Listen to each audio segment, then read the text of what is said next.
Hey guys, welcome back to Andy's Dinosaur Reviews. In the final of these new Dino Rivals Attack Pack sets, we are going to take a look at the brand new Delta figure today. And it was the last one that I'm opening, simply because it was the one I was probably least excited for. I was really excited to get an actual Delta, but overall, since the paint scheme didn't really match too much of what we see from the actual film, I wasn't too super excited about it. Plus, we've already received this sculpt numerous times previously. But now that I'm about to open it, I am fairly excited. So let's crack this sucker open. So straight away, here is the Delta card.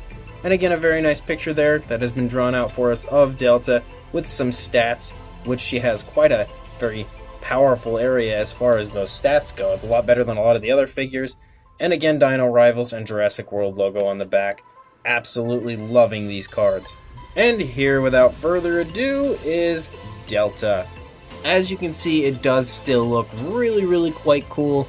And overall, I really definitely do dig the coloration on it. It unfortunately is not exactly as we see on Delta in the actual film of Jurassic World, but again, we didn't really expect it to look exactly, because honestly, you don't really get that from any kind of Jurassic World toy. It's not going to look exactly as far as the paint scheme goes, but it will normally look very close.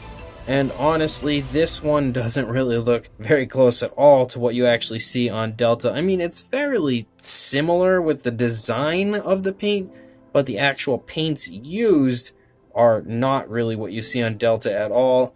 So I don't really know what exactly it was that Mattel was thinking when they did this, but at the same time, it's cool to see at least an attempt at the other raptors from the first Jurassic World film, and I'm hoping that they'll make the other two as well at some point, but I guess we'll just have to wait and see. Regardless, it's still very cool, and let's get a closer look at it. So as far as the sculpt goes, I don't believe anything has changed between this one and the previous Velociraptors that we had gotten in this exact type of a sculpt and pose, but looking at the eyes are painted actually pretty nicely. This one looks here, the one that was on the inside of the box, looks a little iffy, but again, it's not bad. It's at least in the right spot, but it looks kind of like the paint was applied sort of sloppy, whereas this eye looks really good. Conveniently, the eye that is posed on the outside that you would see, but the inside of the mouth looks pretty good as well. Very nice coloration in there. The teeth don't appear to be sloppily painted or anything like that. I mean, they're not perfect. You can definitely see that the white has actually rolled onto the tongue a little bit, but it could be a lot worse. Definitely could be a lot worse. As far as the actual coloration on the dinosaur, again, it's really like this dark green, and then there's like this dark blue that has kind of been splotched all over it, but it does look very cool, and I really like the amount of paint that has been applied to the face, because I don't really recall any of the raptors having quite so much paint on the face previously, but it does look very cool. The paint doesn't actually go up onto the top of the head for some reason, but I actually kind of think that looks neat the way they've done that, and something I didn't really expect. But then as you run down the neck here and we get to the back of the neck, you can see that that blue does start to connect here on the upper part of the back, and then it kind of runs the course of the body and is just splotched all over the place, but it looks very cool and makes it look quite interesting. But then when we get to the tail, it only runs about halfway out and then stops. I don't know why. I don't know why Mattel likes to do these things and aggravate me, but I feel like it would have looked a lot better had this coloration actually run the entire length of the tail. Definitely would have been a plus, but overall it still looks pretty nice. There is the Jurassic Facts app code for anybody interested.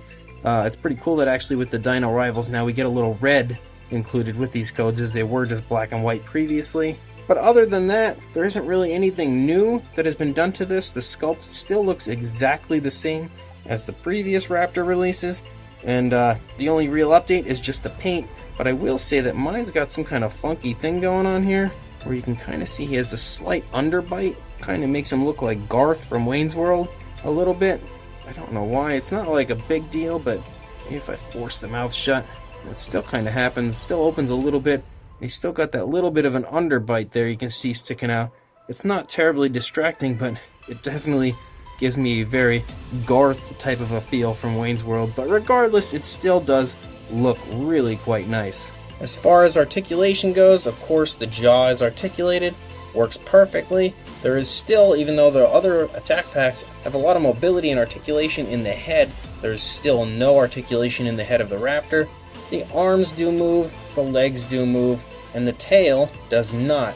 I don't know why they haven't bothered to try to maybe update and improve the articulation of these raptors. It would have been cool and made them somewhat different than the previous releases if they had updated those little issues there and kind of made it similar to the Battle Damage Blue, where it had the ability to move its head, which is something that these other attack pack figures have, but for some crazy reason they just refuse to update the Raptor's sculpt here. I don't really know why, which is really weird because if you are any of the people that have purchased the Extreme Chomping T-Rex, if you go back and you find one of the older ones, I'm not sure if you guys have ever found out about this or noticed it, but if you take one of the older Extreme Chomping T-Rex figures, where if you open the mouth, the tongue kind of sticks straight out like an arrow, and then you go and find one of the newer releases, and it's one of those ones where when you push the button on the back of the head and the mouth opens, but the tongue stays down.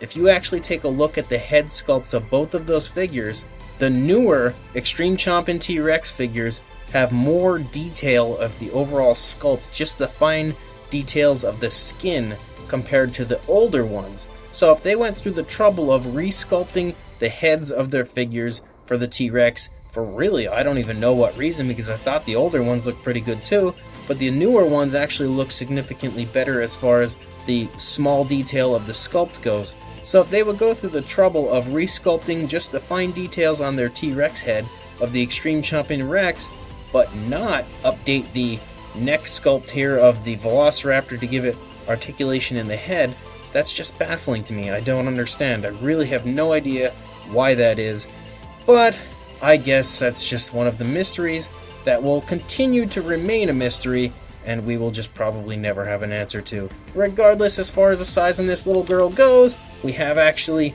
reviewed this one before and got a size previously, but we'll do it again just because. You're looking at about 6.5 inches, or about 16.5 centimeters for a length, and for a height, you're looking at about 4 inches, almost on the dot, or about 10 centimeters. And for a size comparison, there is Mr. Papo T-Rex, and you can see again he is much larger than the Velociraptor, but to give you a pretty good idea of the size of the Raptor, next to Papo Rex here, you can see that it is pretty nicely sized and not really that small of a figure. And for another size comparison, there is my previously repainted Lost World style Attack Pack Velociraptor next to Delta, so you can see looking at the two there that the overall sculpts are exactly the same. There has been no updates or anything like that made, at least as far as I can tell, so it's definitely the exact same sculpt. And again, I don't know why they won't update this Velociraptor, but they just for some reason refuse to. I have no idea why. But regardless, it does still look really cool. And overall, this Delta is really a beautiful, beautiful figure, because I was always a big fan of this sculpt to begin with.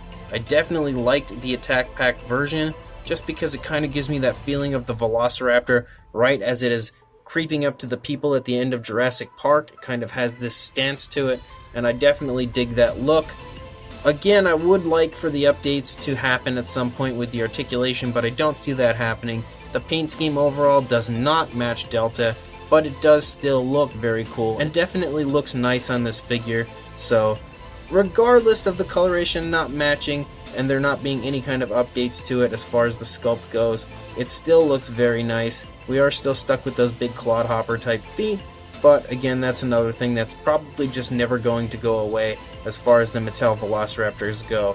It is still a very cool figure, and again, like I said, it's awesome to have a Delta finally and actually have one of these Velociraptors come out besides Blue and actually have a name to it, because most of the time we're just sitting here guessing as to what dinosaurs they're supposed to be from what films, so it's nice to actually have one specifically named Delta, and I think that is very cool. Either way, if you do want to purchase this figure, it is probably available at your local Walmart now, and if it is not, it should be very soon, as these Dino Rivals are going to completely overtake the previous Jurassic World figures that we had, and they are just going to do away with the older ones, and they are all going to be replaced by these newer Dino Rivals. So these things should be very plentiful, and since these Delta figures are 2 per case, you have a much better chance of securing the Delta than you do of some of the other Attack Pack figures.